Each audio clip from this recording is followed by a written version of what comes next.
Hello मेरे प्यारे दोस्तों, आप सभी को मेरे यूट्यूब चैनल कहानी का खजाना में स्वागत करती हूँ। आई होप आप सभी लोग खुश होंगे, स्वस्थ होंगे।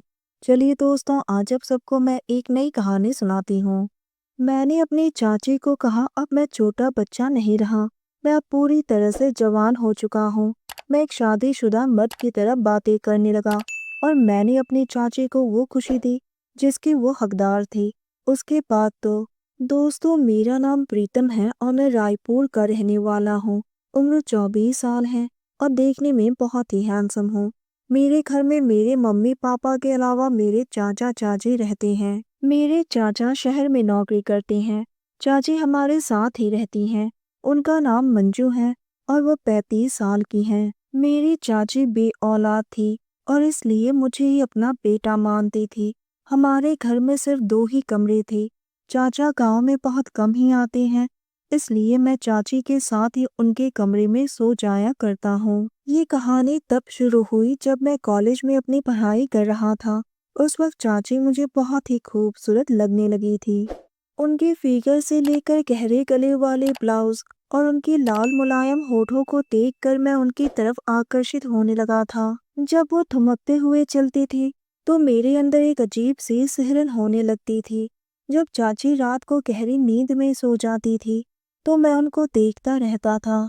उस वक्त उनकी नाइटी उनकी टांगों के ऊपर सरक जाती थी, जिससे कभी कभी उनकी दूध की तरह गोरी जांघें देखकर मैं बेचैन हो जाता था और मुझे उस वक्त ऐसा लगता था कि मैं बस अभी उनसे लिपट जाऊं। उनको कस के अपनी बाहों में भर लेने का मन करता था, मगर मुझ में इतने दम ही नहीं था कि मैं उनके साथ ऐसा कर सकूं। एक दिन जब मैं कॉलेज से वापस घर आया, तो अंदर से आवाजें आ रही थी। मैंने देखा तो चाची किसी गैर मर्द के साथ बिस्तर पर थी और उसके साथ झगड़ा कर रही थी। चाची ने उससे कहा, तू मेरा पुराना आशिक है, इसलिए बर्दाश्त कर रही हूँ। दोस्तों, चैनल पर नए आए हैं तो इस वीडियो को लाइक, शेयर और सब्सक्राइब जरूर करें। तुम्हारे से तो अच्छा प्रीतम ही है, कम से कम वो मेरे अकेलेपन का सहारा तो है। ये सुनकर उसने भी कहा, तो फिर जाकर उससे ही अपना काम करवा ले, और वो वहां से चला गया। कुछ देर बाद मैं घर के अंदर आया। चाची ने कहा, अरे प्रीतम, तुम आ गए। तुम्हारे मम्मी पापा 10 दिन के लिए बाहर गए हैं। उन्होंने मुझे बताया कि मैं तुम्हारा खास ख्याल रखूं। चाची बोली, प्रीतम, तू तो पसीने से भीग चुका है, चल तुझे नहला देती हूँ। ये सुनकर मैं थोड़ा शर्मा गया। मैंने कहा, नहीं चाची, मैं खुद ही नहा लूंगा। चाची ने कहा, मैंने तुझे बचपन में बहुत नहलाया है, तो आज ऐसा क्या हो गया? जल्दी से अपने कपड़े उतार, मैं तुझे नहला देती हूँ। मैंने अपने कपड़े उतार दिए और तौलिया पहन लिया और मैं नीचे बैठ गया। चाची मेरे बदन पर साबुन लगाने लगी। मैंने धीरे से पूछा, चाची वो आदमी कौन था? चाची ने कुछ नहीं कहा। मैंने पूछा, क्या हुआ चाची, क्या वो आपका पुराना आशिक था? चाची ने हिचकिचाते हुए कहा, मैंने उसे अपना दुख दूर करने के लिए बुलाया था। मैंने पूछा, चाची कौन सा दुख? चाची ने कहा, तू नहीं समझेगा, अकेलेपन की तरफ को। उसी दौरान चाची का पल्लू सरक गया। मैंने कहा, चाची, आपका बेटा प्रीतम अब बहुत बड़ा हो गया है।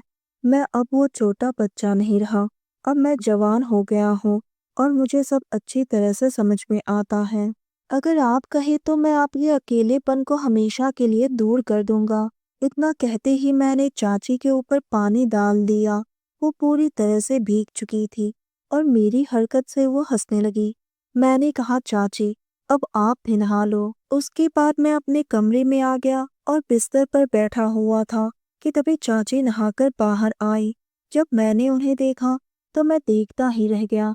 वो एक पारदर्शी दुपट्टा लपेटे हुए बाहर निकली थी। वो नशीली आंखों से मेरी ओर देखकर मुस्कुराने लगी। मैंने उनका हाथ पकड़कर अपनी ओर खींच लिया और अपने सीने से लगा लिया।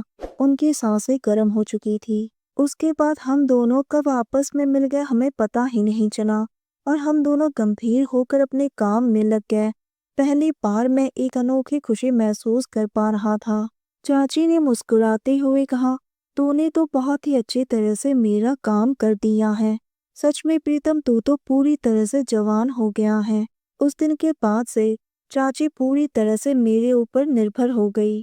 दोस्तों, आप सबने अपना कीमती समय निकाल कर इस वीडियो को सुना, इसके लिए आप सभी को धन्यवाद करती हूँ। धन्यवाद दोस्तों।